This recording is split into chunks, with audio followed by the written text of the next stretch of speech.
Bonjour, aujourd'hui je vous retrouve dans cette vidéo concernant le sujet bien-être animal et cosmétiques à base de lait d'ânesse.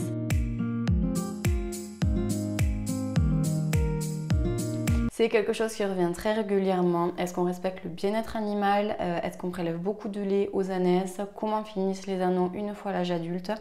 Donc c'est autant de questions que je trouve très bien de se poser. C'est important de s'interroger sur la provenance des produits et les conditions dans lesquelles elles sont faites. Donc j'y réponds avec plaisir aujourd'hui en vidéo pour vous parler du fonctionnement des ânesses, mais aussi pour vous donner des clés sur comment choisir ces produits à base de lait d'ânesse pour qu'ils soient faits dans de bonnes conditions. Donc c'est valable pour Evaness, mais aussi pour toutes les autres marques.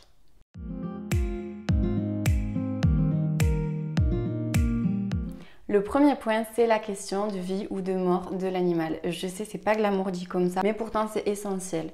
Donc pour mettre fin au suspense, évidemment que tous les animaux ne finissent pas à l'abattoir, d'accord? Il y a des réglementations, elles sont strictes et on les applique. Il est obligatoire d'identifier son animal dès la naissance. Donc ça se fait avec le vétérinaire, on n'est pas tout seul. Dans les documents, il y a une case que l'on coche pour exclure définitivement l'animal de la consommation alimentaire. Donc quand on coche cette case, et moi je le fais systématiquement, l'animal ne pourra jamais finir à l'abattoir, d'accord? C'est impensable pour moi que mes petits avec qui je grandis, j'évolue, et mes ânesses qui m'ont tant donné finissent un jour à l'abattoir. Donc ça, c'est non. Après, il est vrai qu'on ne peut pas garder tous les petits avec nous. Ça, c'est normal. Pour ça, il y a des solutions, d'accord? Moi, je fais la volonté en fait d'avoir un petit troupeau pour pouvoir replacer dans des familles tous mes petits. Donc, ils repartent dans des familles qui ont de l'espace et qui ont de l'amour à donner.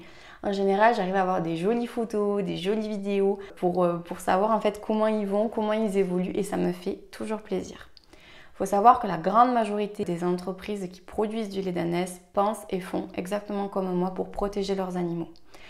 C'est vrai qu'il en existe qui sont beaucoup moins scrupuleux et qui envoient les petits à l'abattoir. Pour vous, pour pouvoir faire le tri, que ce soit sur internet, sur les marchés et autres, posez la question, n'hésitez pas, allez vers les gens et demandez-leur gentiment parce que ça peut être très blessant quand on aime les animaux comme moi. Donc demandez-leur gentiment où finissent les animaux. Les ânesses qui partent à la retraite et les petits une fois qu'ils sont à l'âge adulte, d'accord?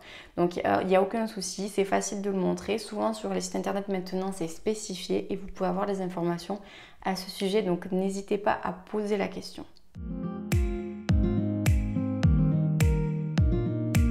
Le deuxième point, c'est le cadre de vie des ânesses. Aujourd'hui, avec les réseaux sociaux, les options blog sur le site internet, c'est ultra simple pour les marques de vous montrer le cadre de vie des ânesses, de vous montrer leur quotidien. D'accord? Donc assurez-vous d'y voir des ânesses qui vivent en liberté, qui ont accès à des prairies, de l'herbe verte, qui sont en extérieur. Moi, j'ai trop vu des ânesses attachées à l'intérieur, qui ne peuvent pas sortir et surtout qui sont séparées des petits bien trop longtemps à mon goût. Donc, quand vous voyez des ânesses en liberté, qui ont des câlins, de l'amour, de l'herbe verte et qui ne sont pas séparés des petits plus de 5 à 6 heures, c'est le top. Un autre détail, ça vous aurez du mal à le voir, mais je vous le dis quand même, si l'alimentation elle est produite directement sur la ferme, c'est encore mieux. Moi, je préfère que mes ânesses, elles mangent du foin, des céréales produits directement chez moi. Je trouve que d'un point de vue traçabilité, c'est encore mieux.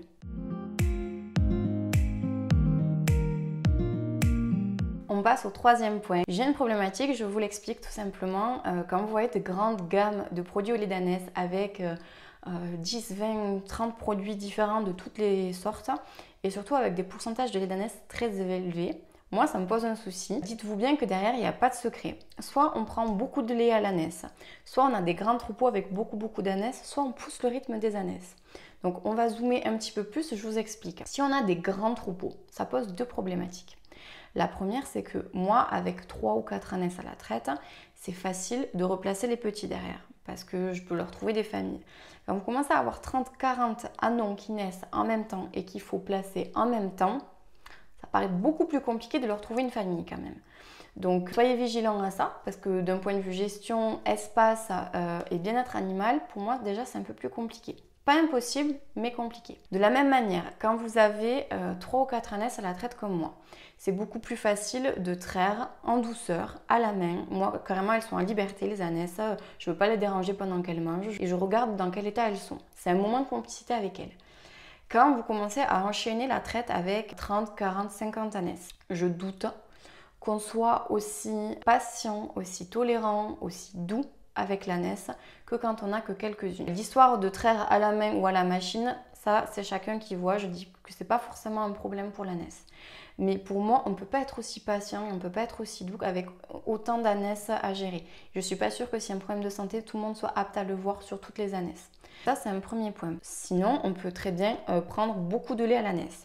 Beaucoup, je vous explique, l'ânesse elle produit 8 à 10 litres de lait par jour. Moi, jamais je ne prends plus de 1,5 litre. En général, c'est entre 800 ml et 1 litre, grosso modo. J'estime qu'au-delà de 1,5 litre, c'est négatif en fait pour l'ânon, d'accord? Même si à côté, moi, rien qu'avec les 1 litre que je prélève, je complémente l'ânon, je lui donne des céréales, du foin en plus. Pour moi, c'est pas dans son intérêt à lui si on prélève plus de lait. Une autre possibilité aussi, c'est de pousser le rythme, je vous ai dit. Si on pousse le rythme de l'ânesse, c'est quoi? Pour vous expliquer, une ânesse a une année entière de gestation. Donc quand elle est saillie par le mâle, pendant 1 an, elle est en gestation, elle fait le petit. En général, on attend 1 ou 2 mois, plutôt 2 mois, avant d'attaquer la traite. Et voilà, ça va faire un cycle de 1 an et demi, en fait, où elle est occupée, où elle travaille. Si on a envie de booster, dès que l'ânon est né, l'ânesse va automatiquement avoir ses chaleurs. Dans ces cas-là, on va lui faire prendre avec le mâle directement et elle va enchaîner les petits et les petits et les petits pendant des années. Et ça, malheureusement, ça va accélérer le vieillissement de l'ânesse et généralement, elle va vieillir plus tôt et on va, entre guillemets, s'en débarrasser plus tôt. Ça, moi, je suis complètement contre. J'ai vraiment du mal avec ça.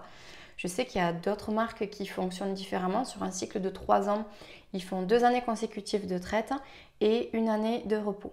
Voilà, donc ça c'est quelque chose déjà de plus doux.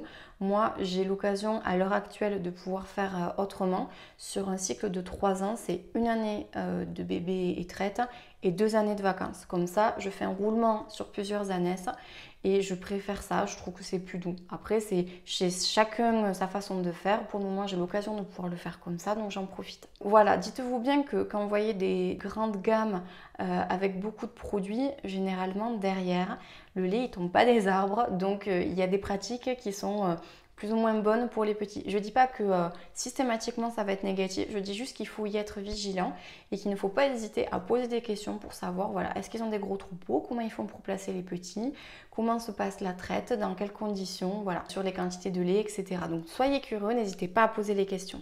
Vous voyez donc qu'il n'y a pas que la question de est-ce que les animaux finissent à la boucherie. Ça, c'est autant de sujets où vous pouvez être vigilant. Les pourcentages de lait d'ânesse, mais voilà, c'est pas systématiquement gage de qualité du produit.